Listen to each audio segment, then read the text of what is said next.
What's up, people? Hold on. What's up, people? I am back for another video. Today we are going to be reviewing Under Siege. I don't know what really even wanted me to make me want to watch this movie, but I was just like, fuck it, I'll watch it. And this is definitely Seagal's best movie, and I'm not saying Seagal doesn't have good movies. Like I remember liking this I think he did a movie called Hard to Kill, and I think I like that one too. So he's done some good stuff. It's just later in life he just got fucking lazy. And speaking of which, I'll be doing one of those tomorrow. Hold on, I'm gonna look it up right now.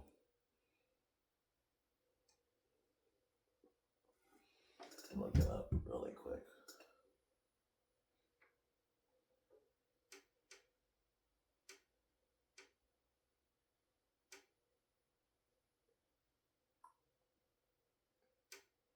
Yeah, Out for a Kill, because that is the movie where he fights on a fucking chair.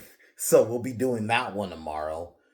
So it'll be a duality. And I know I said Thursday I was gonna review um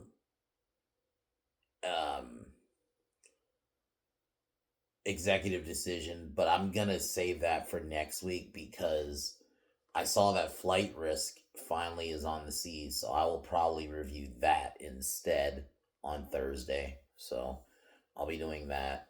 But right now, I am gonna be doing Under Siege, and pretty much it's pretty much Die Hard but on a boat. Just instead of like they're not robbers, they're terrorists, but or they're mercenaries headed by Tommy Lee Jones. He's a former CIA agent, and then Gary Busey, who's their man on the inside, he betrays them, and they take over the boat. And the only difference is it's not just Seagal by himself. Like Die Hard largely was at least inside. Yeah, you had Carl Winslow, outside in the first one, but it was largely just John McClane. Whereas in this, he does have some help. There's a couple of soldiers he gets, SEALs, because the hold on, just want to make sure I get this right. Yeah, yeah. So a couple of SEALs that are around, and then they come together and they take him out. But um, and funny enough, Seagal's character name is fucking Ryback. I'm not kidding you. His name is literally Ryback. It's like, or like is his last name. Casey is Casey, but his last name's Ryback. But they pretty much just call him Ryback, though. They just say his last name at times. But overall, it's a fun action movie. It came out in '92. Let's be real, Die Hard almost became a genre in itself where the situation happens in this action character that's either, Die Hard on a plane or which executive decision was along with like Passenger 57. That was also Die Hard on a plane. Um, you had this this on a boat, or you had I think there was one on a train, which apparently that's the second one, which I will be reviewing. I guess we'll do that one next week. I'll probably do that one next Tuesday. Um, but and then Speed, which is the Die Hard on a bus. So it's like it almost became a genre, but it's still, as long as it wasn't just straight up ripping off the premise. It's not a premise. It was just like, let's do that premise, but in other fucking locations. And to me, it works. And like I said, um, this is one of the few movies where Seagal doesn't just feel like a Gary Stu, where a lot of his movies where he's just there to be the badass, doesn't really get hit, doesn't have any flaws. He gets all the women. Like a lot of his movies, especially later in life, just became vanity projects. Like this wasn't a vanity project. It was like your traditional action movie, and then Seagal just had a big dip later in life. I don't know what happened. It's like I don't know if he huffed his own farts. I don't know what happened because I don't. It's not like I think he's a bad actor or anything. It's just later in life he just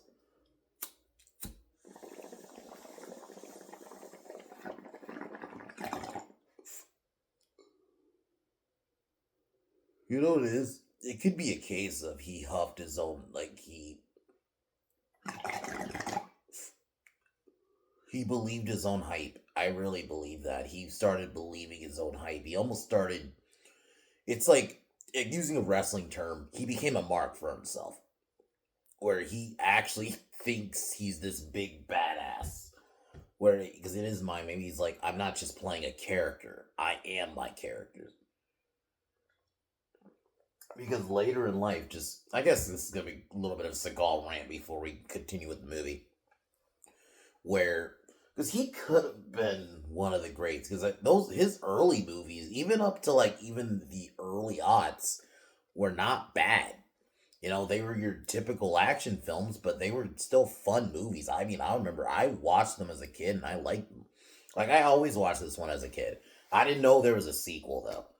I think the only I knew of his existence later in life, but I never went on to see it. So, but, you know, I liked him early in life, and then it's just like his later movies.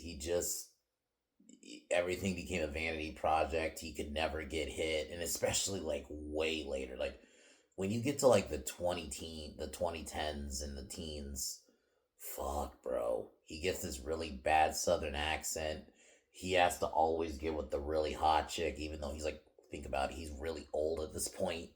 It's like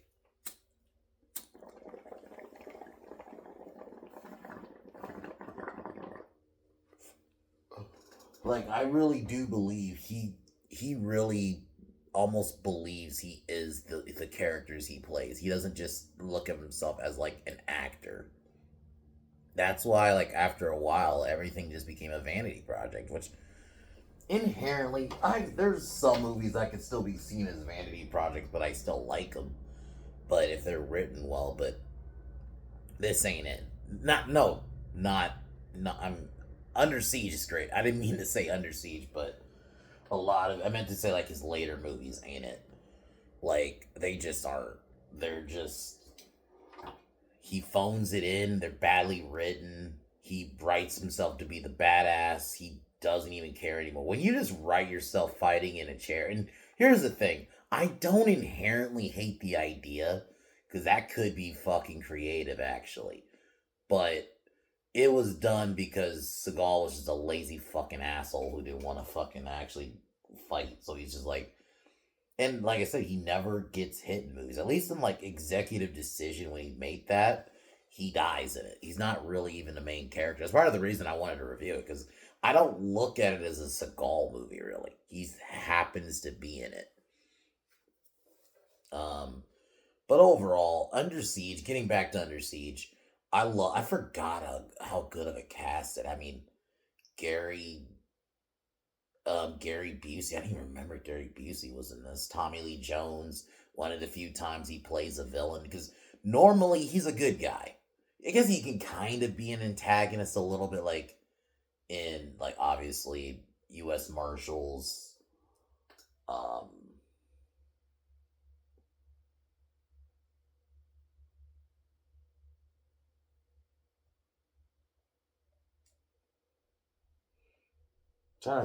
I'm like looking and see if he did any other bad guy roles because he's generally a good guy and stuff, which you know he plays well. But I actually really like him in this.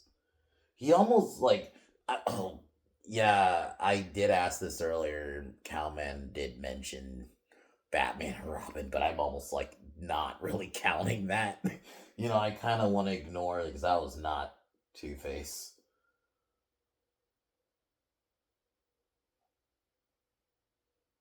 You know, and in The Fugitive, I guess he could kind of. I don't know if I would consider him antagonist. He's just a cop, and he thinks Harrison Ford killed his wife. So it's more of like he thinks it, but this one he actually plays like a straight up bad guy and actually thinks he does a great job. I love how over the top he plays it, but he's still not too over the top. But it's over the top enough for like, because I know this came out in 92, but this still came off like the late 80s and 80s style action film. You know, you still had that kind of style.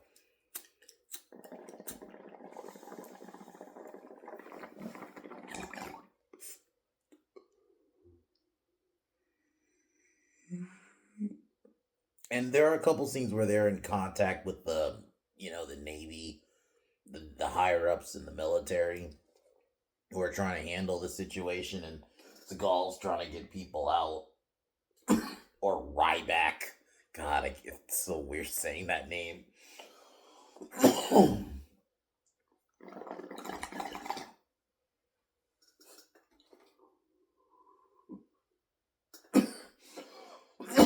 Jordan, who's a Playboy model, ends up getting kidnapped. And so what happens is they come under the guise of being being a band, but they they end up taking over because they have an inside man, Gary Busey's character, Commander Peter Krill, along with William Stanix's people, take over the boat, and they want basically revenge. And Krill just doesn't like Ryback, who unfortunately he's, because of his experience, and they basically will him to being a cook, but he's actually the best. And I do like that kind of premise. I like how creative he uses some of the there's a scene he uses a bomb in a microwave, and he takes out a lot of people in that scene, honestly. So I recommend Under Siege. Like, even if you don't like Seagal, I feel like you gotta acknowledge this is his best movie. He actually is an actor in this. Obviously, it's an action movie, so it's not gonna be the best acting in the world. But I very much still think it's a fun movie. You know, it's a fun '90s action flick. You have fun action, solid characters. I like the moment when he's like teaming up with the other SEALs to take out the bad guys. Um, Tommy Lee Jones and Gary Busey. Gary Busey's like, he's like he plays a bad guy like in the back of his hand. He also plays a good guy. I mean, I guess Predator 2, I kind of consider he's like, obviously they make you think he's a bad guy in the beginning, but then eventually, I mean, he saves Hannigan in the end, so I don't look at him as a villain really in that movie. And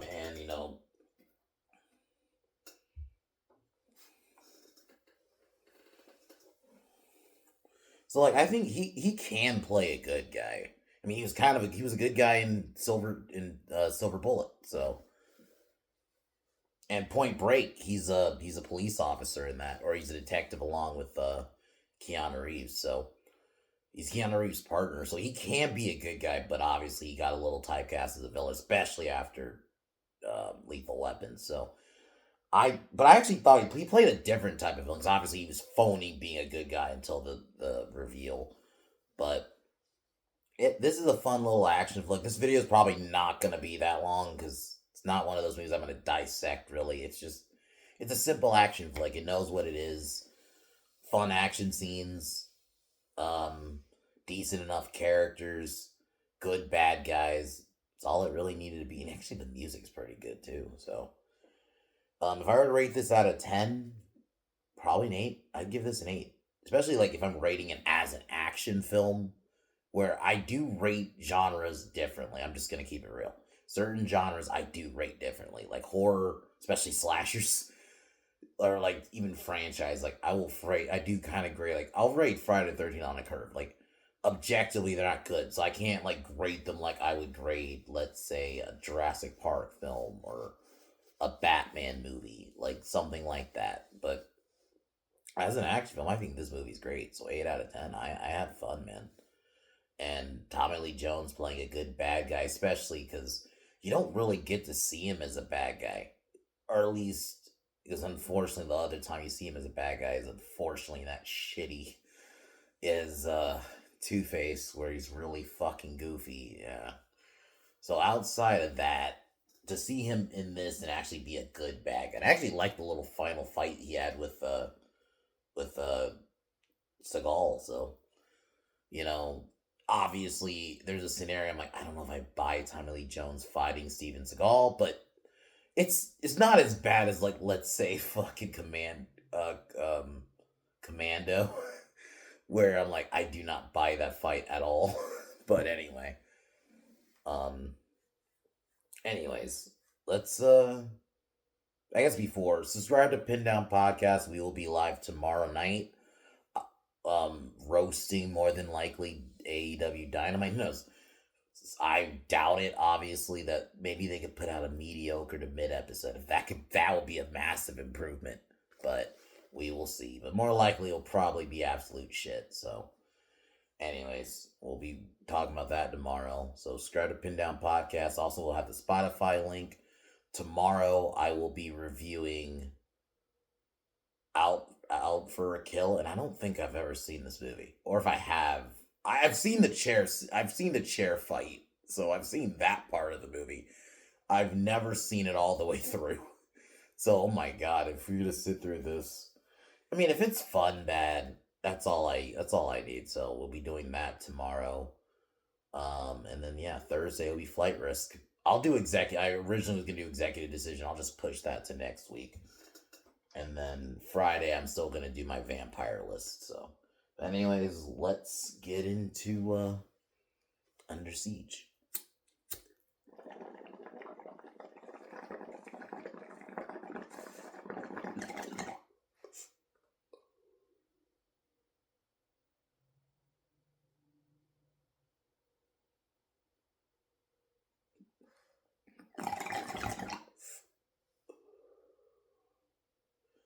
So, um, the battleship USS Missouri arrives at Pearl Harbor, and this is around when H.W. Bush was the president. Um, it's getting decommissioned. They're getting ready for a birthday party, and I'll just kind of jump to ahead when they're getting ready for the party, and Stanix and his men arrive, and we meet Krill, and Krill wants to imprison Ryback, so he basically instigates a fight because obviously the actual plan, because they want to get him out the way because he knows actually how good Ryback is, which is kind of it's so weird saying it now because obviously when I watched this film originally, and it's been probably fuck double digit years since I've seen this movie. If I'm being honest, I haven't seen this movie like no, yeah, it's been double digit years. I'm trying to think. I'm like, did I watch it maybe like when I was? It might have been when I was like in high school, like early high school, like ninth grade, because I don't remember like it might have been like 2010. That's how far I'm thinking, or oh, even 2009. It's between those years. I'll make me one of the last times I think I remember watching this movie because it was like on one of the movie channels. I think back at the time, and I just watched it, but I haven't seen it in a long time because it's good, but it's not one of those I like actively rewatch, especially compared to like I'm sorry, I like Seagal is nowhere near like Arnold, Stallone, Willis. I'll even say I'll say Wesley Snipes. Even he's not close to it. Even a Jean Claude, because I've watched Double Impact a lot. And occasionally, actually, you know what? That'll be another one I'll review next week. Hard Target, because that's a really good one too. So I'll be doing that one next. We'll do that one next week. Probably. So maybe Monday I'll do that one. Maybe next Monday if I don't have anything going on, and if things don't if I don't have to push back a video or anything, I'll try to do that one. Maybe next Monday we'll do Hard Target because Hard Target's a really good one. That's a good Jean Claude film. But anyway. So I like this movie, but it's not that good to where I rewatch it, especially just compared to some other action movies that are just more iconic. But overall, Like I still like the movie. It's just not near some other movies. But I definitely enjoy the simplicity of it. That's the one thing reason I think I like action movies, especially ones like this, especially at the time. They're just simple plots. They're nothing crazy. Not every movie needs to have a convoluted plot. I'm okay with having. Oh, I'm just doing something. Okay. I'm okay with having just a simple plot that's just nothing crazy. You don't need an extravagant, like, there's no side plots. Really, yeah, it's just simple. They got to try to get out and try to stop these terrorists. That's pretty much it. Taking over the ship. That's kind of it. you know, they don't complicate things, and that's the thing I like about. That's why I've said I love the action genre, just because it's just the simplicity. But anyway, um, so the band and the caterers are actually all mercenaries who take over the ship because they pretty much act like they're having, like, they just did a song, everything seems fine, and then they end up just shooting um the captain, and then they pretty much take over the ship, arrest everybody. um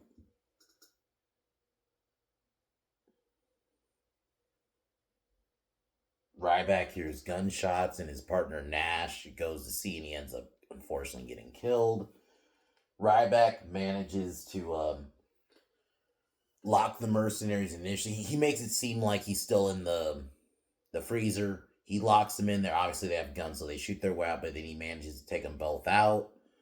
And then he runs into Tate, and basically, kind of throughout the film, gets a lot of the remaining survivors together while Stanix and his mercenaries sees the ship's um, weapon systems, and they threaten um, the higher ups, because he wants demands. And Stanek specifically wants revenge for what happened to him years ago because he's an ex CIA agent. So I do like how, it's a nice juxtaposition because Busey, Krill's character, he's more straightforward as a villain.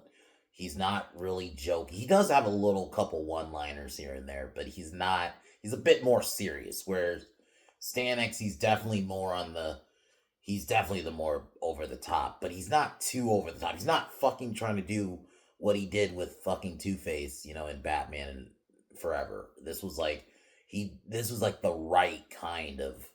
right amount is a better word of over the top, because it actually it works because they bounce off each other very well. Just even the villain. So there's the scenes when I'm just watching them. Their scenes together are some of my favorite scenes in the movie. I will say Gary Busey and Tommy Lee Jones are definitely the VIPs of the movie. I will straight up say it. I think that's a big reason why this is good. I'm not trying to like take away Seagal's credit at all. I know I don't like him now, and I like shit on his modern movies. I'm not gonna try to take away that he was good in this movie. It's just, I'm sorry, Gary Busey and Tommy Lee Jones are just far better actors. So if they're in your movie and just together, yeah, that's a perfect duo. Like they have like this like opposites somewhat because they have opposite approaches. Because even like the scene where because they go to the kitchen and Ryback left them a bomb in the microwave, and it takes out a lot of their fucking men. And, you know, Krill's not taking him seriously. Like, he's just a cook. He's like, and then you could tell Stannis is looking like, this dude's not just a cook. And you can tell he's like hiding. And obviously, we get the reveal later, like, no, he's the real deal. So, but I do like though that they don't just make it. It is a Seagal because he's the lead character, but they don't just make him. He doesn't do everything by himself. Like they don't, Because I felt like that would have been too diehard if they just did it like that. No, because he does run into Jordan Tate, who she's okay. I mean, she's I guess pseudo love interest if you want to call her that. Like she's just there, but I don't. I mentioned the other video. You can be just there and still be fine. It's when you're just there and actually are not contributing at all to the plot, and it's like a negative. But if you're just there, but you're still contributing somewhat enough that it's fine. I think that's what she is. You know. So Ryback and Tate managed to free some of the remaining sailors, and they come together. They take back control of the. They fuck up the like. They jam the weapon system, so they take that out. And I'm just gonna jump ahead when Ryback confronts Krill or Stanix. Um, and then we have or initially we have a submarine fight, which that was kind of cool, where Krill is killed. So Krill gets killed first. The only other thing I think I would have changed, I probably switched the order. I would have had Krill be killed second. 'Cause to me, I see him more as the main villain, but I understand to an extent why they did it, because Stanix, I guess they felt like they wanted to have a fight in the end of the movie. And I guess they felt like Gary Busey just probably wouldn't have pulled off a fight. Gary Busey's character, Krill, isn't like a fighting kind of character. So I guess they felt like it would work better with Tommy Lee Jones. So I understand what they were going for, but I just felt like Krill works. To me, he was like the mastermind villain of it. So I think that's why, to me, it makes more sense, but whatever. We do get that the knife fight between him and Stanix in the end, which that was good. I actually enjoyed. I liked it in the kitchen. The way it was lit was good, and yeah, Stanix ends up getting killed, and the sailors are all freed, and yeah, that's pretty much the end of the movie. Like they're all freed. Um, a funeral's held for the Captain Adams, and now also Ryback's now part of the. He has all his medals back, and he's actually part of it again. So, but overall, this is a fun movie. This is Seagal's best movie for sure. Like he actually tries in this. Granted, yeah, when you have Gary Busey and Tommy Lee Jones in your movie, that is a big part of it.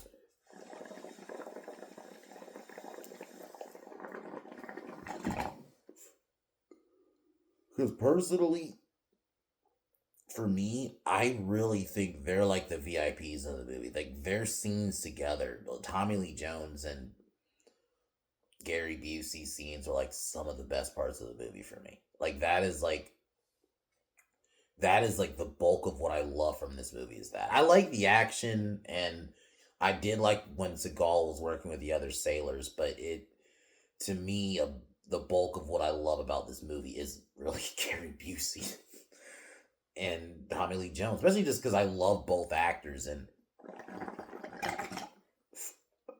I thought they really bounced off each other well, especially because they were playing different type of villains, you know, and it really fucking worked, and it was cool because I think Tommy Lee Jones is a great actor. He can play a villain. It's just the only other example that I can think of off the top of my head is fucking fucking Two Face, and that was not Two Face because he was in a essentially he was trying to out Jim Carrey. Jim Carrey, it was so bad. Anyway, so in this, to see him actually be, granted, this movie came out 3 years before that movie, so, but I wonder if this is what got him the job, but because I do think he does play a good bad guy, you know. 'Cause, for the most part, we know him as the wise good guy. Even Captain America, um, even in U.S. Marshals and The Fugitive, yeah, he's trying to get the meet the lead character, but he's still a good guy all around, and he's still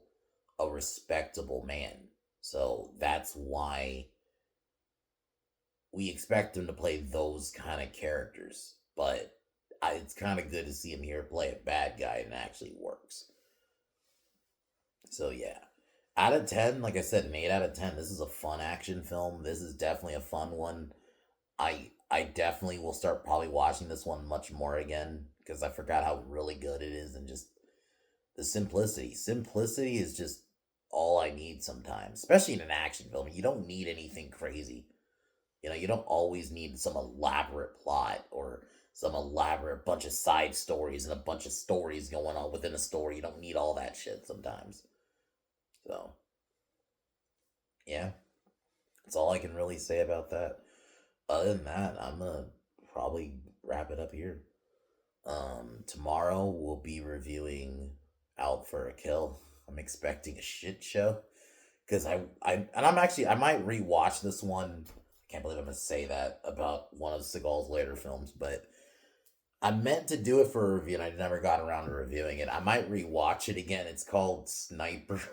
Some like sniper movie where it's like I think RVD's in it. It's a really bad movie. It's really fucking bad, guys. So I might rewatch it and actually do the video this time. Fuck it, because I've been wanting to bring back Bad Movie Wednesdays, but I haven't really known what I'm gonna do.